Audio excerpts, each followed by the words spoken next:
बिस्मिल्लाहिर्रहमानिर्रहीम। अस्सलाम वालेकुम फ्रेंड्स, मेरा नाम होम्योपैथिक डॉक्टर अशफाक है और मेरा ताल्लुक़ स्वात पाकिस्तान से है। आज हम स्किन डिजीज़ पर बात करेंगे। बहुत सारे होम्योपैथ्स या डॉक्टर्स और जो आम लोग होते हैं वो स्किन डिजीज़ में कंफ्यूज होते हैं कि हमें स्किन की कौन सी प्रॉब्लम हो गई है। इसके हवाले से आज हम इसको समझने की कोशिश करेंगे और आपको मैं इसकी बेस्ट होम्योपैथिक मेडिसिन भी बताऊँगा। तो ये वीडियो शुरू करते हैं।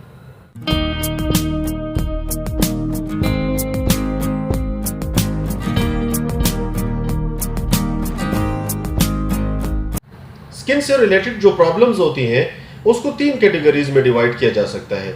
सबसे पहली जो इसमें कैटेगरी होती है वो इन्फेक्शियस डिजीजेस हो सकते हैं, जो वायरस, बैक्टीरिया या किसी फॉरेन कंटामिनेशन, केमिकल कंटामिनेशन वगैरह की वजह से। तो पहली तो ये कैटेगरी आ गई। दूसरी कैटेगरी जो है वो एलर्जिक कंडीशन की होती है।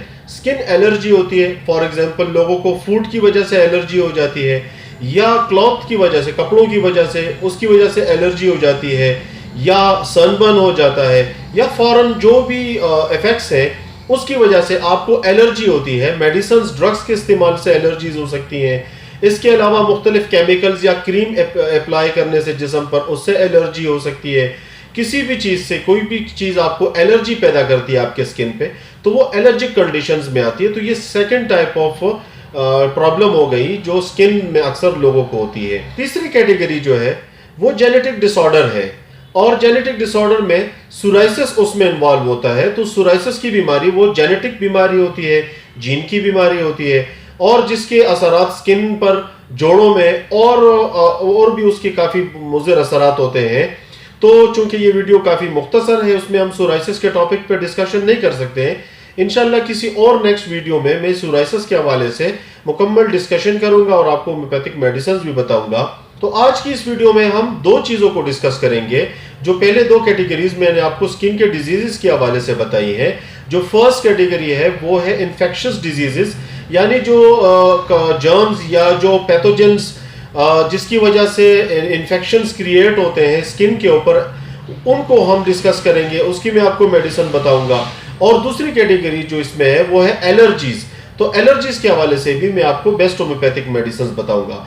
स्टार्ट करते हैं हम इन्फेक्शियस डिजीजेस से। काफ़ी ज़्यादा लोग, इवन इसमें जो प्रैक्टिशनर्स होते हैं वो भी कंफ्यूज होते हैं, कंफ्यूजन का शिकार होते हैं कि जो पेशेंट को ये स्किन का प्रॉब्लम है ये किस कैटेगरी में आता है। सबसे पहले हम फंगल इन्फेक्शंस को ले लेते हैं जो बैक्टीरियाज या फंगस की वजह से क्रिएट होते हैं स्किन पे, या कंटामिनेटेड वाटर है या कोई ऐसी चीज़ है जिसकी वजह से स्किन पर हो ये कंडीशन क्रिएट हो गई है। तो फंगस हो गए, रिंगवॉर्म हो गया और आपके एक्जिमा हो गया। ये तकरीबन इंटरलिंक्ड है, ये एक ही चीज़ है। थोड़ा सा इसमें डिफरेंशिएट किया जा सकता है इसके सिम्टम्स और कॉजेज के हवाले से, और मेडिकली टर्म्स के हवाले से इसको हम थोड़ा सा डिफरेंशिएट करते हैं, लेकिन बेसिकली ये है एक ही चीज़। रिंगवॉर्म हो गए, फंगल इन्फेक्शन हो गया या एक्जिमा हो गया। अब इसमें ड्राई भी होते हैं और वीपिंग भी होती है। ड्राई वो होता है जिसमें खुश्क, आपको खारिश महसूस होती है, गोल गोल चट्टे से बन जाते हैं और इसका जो टारगेटेड एरिया होता है वो चड्डे जो होते हैं, यानी जो पोशीदा जगह होती हैं, बटक्स हो सकते हैं, बगल में, रानों में, इसके अलावा उंगलियों के जोड़ों के बीच में, पैरों की उंगलियों में, स्कैल्प पे हो सकता है, फेस पर भी हो सकता है, नेक पे हो सकते हैं, एब्डोमेन पे हो सकते हैं, खवातीन के छातियों के नीचे। तो ये आपके फंगल इन्फेक्शंस भी हो सकते हैं। ये रिंगवॉर्म चाहे वो सेम चीज़ है और ये गोल गोल चट्टों की शक्ल में ज़ाहिर होते हैं। अगर खुश्क है, खुश्क खारिश होगा। वीपिंग से मुराद ये है कि उसमें से पानी या मवाद रस्ता होगा। तो इस तरह से भी इसकी कंडीशन हो सकती है। इसके किनारे बिल्कुल ये गोल एक शक्ल में फैलते हैं और किनारों पर इसकी सुर्खी मौजूद होती है। बसा औकात ये पेट के ऊपर, जो पेट का जो रीजन होता है या जो चड्डे होते हैं, पोशीदा आज़ा होते हैं, उसमें ये नक्शे की सूरत में भी फैलना शुरू होते हैं और रफ्ता रफ्ता ये फैलते हैं। कुछ रिंग्स की शक्ल में, पैचेस में फैलते हैं। तो आप इसको रिंगवॉर्म कह लें, फंगल इन्फेक्शन कह लें, डर्मेटाइटिस कह लें, ये सब एक ही चीज़ें हैं।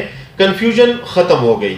दूसरी कैटेगरी जिसका मैं आपसे जिक्र करना चाहता हूँ वो है एलर्जिक कंडीशन।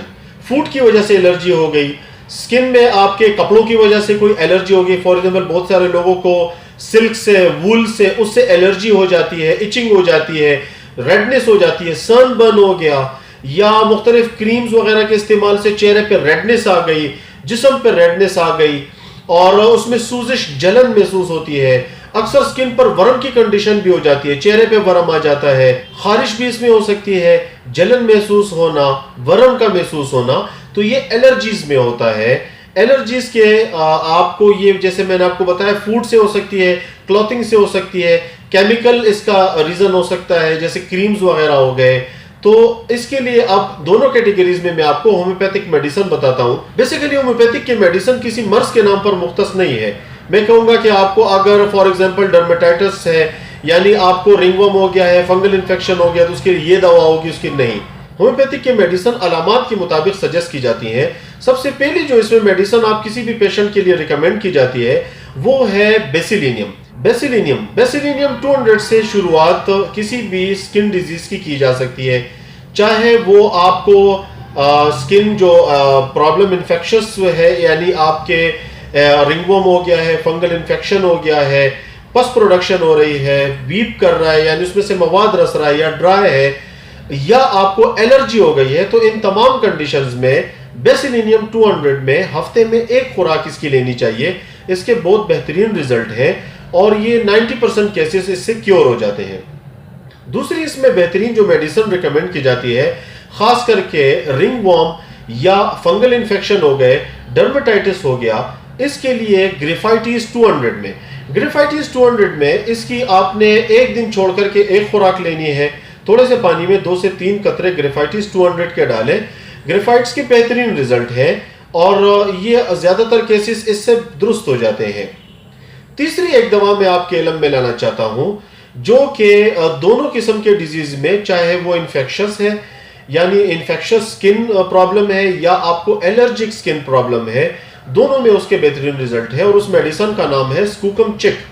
स्कूकम चिक आपको 3x में, 6x में टैबलेट फॉर्म में मिल जाए या 30 की पोटेंसी में आप लीजिए, और अगर पोटेंसी में है तो 2 से 3 कतरे दिन में 3 मरतबा इस्तेमाल कीजिए, और टैबलेट फॉर्म में है तो 2-2 गोलियां करके आप दिन में 3-4 मरतबा इसके टैबलेट में इस्तेमाल कीजिए। स्कूकम चिक के बेहतरीन रिजल्ट्स हैं और इससे ज्यादातर स्किन के केसेस जो है वो क्योर हो जाते हैं। दूसरी कैटेगरी जिसमें एलर्जीज हो जाती हैं, ऐसे लोग जिनको एलर्जी होती है और उसमें खारिश, जलन महसूस होती है, तो ऐसे पेशेंट के लिए आर्टिका यूरिन्स आपने क्यू में इसके मदर टिंचर के 15-15 कतरे सुबह शाम लेने हैं। 99% केसेस जो है आर्टिका यूरिन्स के लेने से, जो आपको सुर्खी महसूस हो रही है, यानी चेहरे पे वर्म आ गया है, सुर्खी, रेडनेस, जलन महसूस हो रही है, तो 99% केसेस, जैसे मैंने आपको बताया, आर्टिका यूरिनस क्यू में 15-15 कतरे सुबह शाम लेने से वो दुरुस्त हो जाते हैं।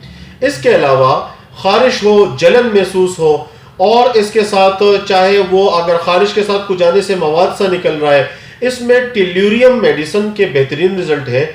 टिल्यूरियम आप 30 की पोटेंसी में लीजिए और इसके 2 से 3 कतरे दिन में 3-4 मरतबा इस्तेमाल कीजिए। अपने व्यूअर्स को मैं एक इंतबाह करना चाहूंगा, मैं उनसे ये गुजारिश करना चाहूंगा कि आप सेल्फ मेडिकेशन न करें। बहुत सारे लोग अक्सर होम्योपैथिक मेडिसिन के हवाले से इस डाउट में रहते हैं कि इसके साइड इफेक्ट्स नहीं होते। बिल्कुल इसके कोई साइड इफेक्ट्स नहीं है, लेकिन ये आपको फायदा तब देगी जब आप किसी होम्योपैथिक डॉक्टर से मशवरा लेकर के और उनके रहनुमाई में आप उनसे इलाज करवाएं, आप प्रॉब्लम उनसे शेयर करें। इस वीडियो का मकसद ये था कि मैं आपको आपकी रहनुमाई करूं और आपकी जो भी स्किन से रिलेटेड प्रॉब्लम है उसको आप जांच सकें, फर्क महसूस कर सकें उसमें कि आपको कौन सी स्किन प्रॉब्लम है, और इसका आप किसी भी होम्योपैथिक डॉक्टर से, जो आपके करीबी होम्योपैथिक डॉक्टर हो, उनसे इसका इलाज करवाइए, जो आपके मियाजम्स को स्टडी करते हुए और आपके कॉन्स्टिट्यूशन, यानी आपकी जो कॉन्स्टिट्यूशनल रेमेडी, आपकी मिजाजी दवा है, उसके मुताबिक वो आपका इलाज करते हैं, मेडिसिन तजवीज़ करते हैं और आपको मुकम्मल शिफा से हमकिनार करते हैं। वक्ती तौर पर आप सेल्फ मेडिकेशन से फ़ायदा हासिल कर सकते हैं, लेकिन मुस्तकिल शिफा के लिए आपको किसी होम्योपैथिक डॉक्टर से अपने केस डिस्कस करना होगा और उनकी रहनुमाई में अद्वियात का इस्तेमाल करना होगा। उम्मीद करता हूँ मेरी ये वीडियो आपके लिए फ़ायदेमंद होगी और आप मेरे इस चैनल को लाइक कीजिए, सब्सक्राइब कीजिए, ताकि हेल्थ से रिलेटेड जो भी इश्यूज़ हो टाइमली मैं आपको उसके बारे में इन्फॉर्म कर सकूँ। अपनी दुआओं में मुझे याद रखिएगा। Thank you very much. अल्लाह हाफिज़।